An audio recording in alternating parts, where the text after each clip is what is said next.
विध्वस्त धरती को राह दिखाए, आए मुक्ति दी। अचंभित रह गया हर कोई जब जन्म लेते ही खिलखिला कर हंसने लगा बच्चा। पिता शिव चंद्र चक्रवर्ती, माता मनमोहन देवी। मां ने आदर से नाम रखा अनुकूल, पूरा नाम अनुकूल चंद्र चक्रवर्ती।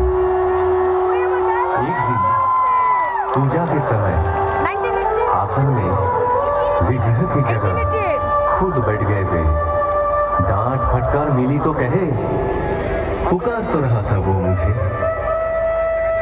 असीम लगाव था मां के प्रति। एक दिन किसी कारण मां पीछने के लिए दौड़ी।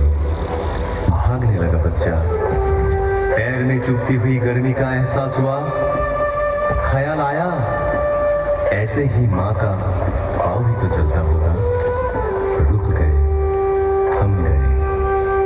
पिटाई पड़ी, उससे भी उनका हृदय आनंद से ही भरा था मां के लिए। उम्र बढ़ी, ज्ञान विज्ञान के अनंत आधार जहां दुनिया में एक के जैसा हूबहू एक और नहीं सिखाया जा रहा था। एक और एक दो नहीं मान पाए। और क्या, हम साधारण मानव पीछ तो सकते थे उन महाज्ञानी। बारिश का एक दिन, गहरी एक खाई, डूब रहा था एक बूढ़ा प्राण। बचाव के लिए पुकार रहा था हाथ बढ़ाए हुए। जीवन बचा तो बूढ़े ने बोला, क्या तुम ही मेरे अल्लाह हो? जिंदगी भर ऐसे अनगिनत हाथ सहारा तो खोजते रहे उनका ही। उम्र और भी बढ़ती गई। पिता की इच्छा से पहुंचे कोलकाता डॉक्टरी पर। शहर में बिगड़ सकता है बच्चा, इस एहसास से घर से पैसा तंगी से ही भेजा जाता है। बड़ी कठिनाइयों से गुजरे हुए रहने लगे गरीब मजदूरों के बीच, पर हालात से हार नहीं। असहाय साधारण जनों के हृदय में बहा दिए करुणा की धारा। समय के पलटने पर लौट आए गांव, वहां भी चलने लगा वैसा ही प्रेम और करुणा का सिलसिला। फिर एक दिन महसूस किए, हर बीमारी की जड़ है मानव मन। और क्या, निकल पड़े मन की रक्षा करने। गांव में सबको इकट्ठा किए, चारों ओर गूंज उठा कीर्तन। कीर्तन में मतवाले जन जैसे आनंद के नशे में चूर। जनता का एक समर, उस भक्ति रस से दूर होती रही सारी मलिनता।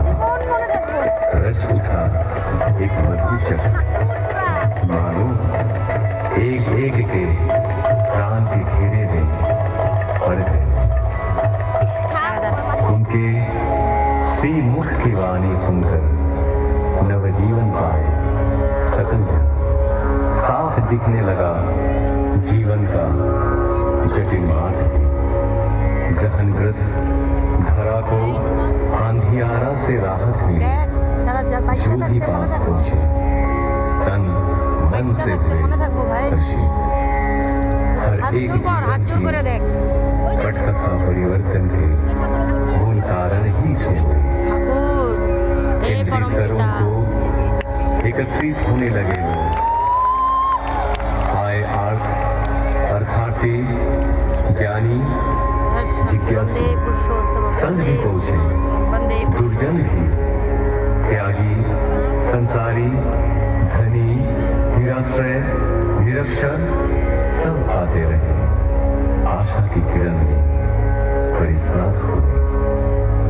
रचा कर्मशाला रचा ज्ञानशाला आपूर्ति के लिए आनंद बाजार भी आश्रय पाने आकर प्रश्रय ही मिला हम सबको बेहतर जिंदगी की ओर।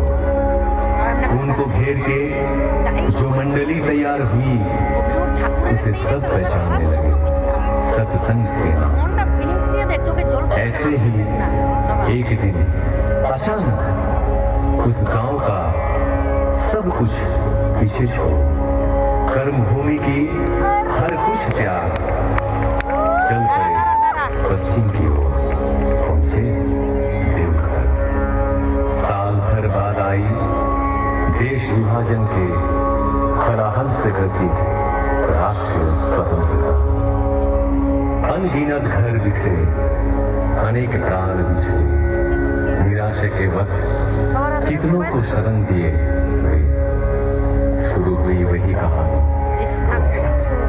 महामानव की लीला का अंतिम पर्व देवघर में ही हुआ समाहित। जो रहे उनमें समाहित, जो रहे उनमें मगन, समुचित हो आज भी पाते वे अपने जीवन में हर एहसास में हर कदम में यजन याजन इष्ट भीति के माध्यम से नियमित निरंतर ठाकुर को संग सुधा पाए हुए कई जन आदेश पाकर या तो अपनी इच्छा से दिल और दिमाग से भी ये कोशिश पर असफल रहे। वो कोशिश मानो एक तितली के अपने पंख लहराकर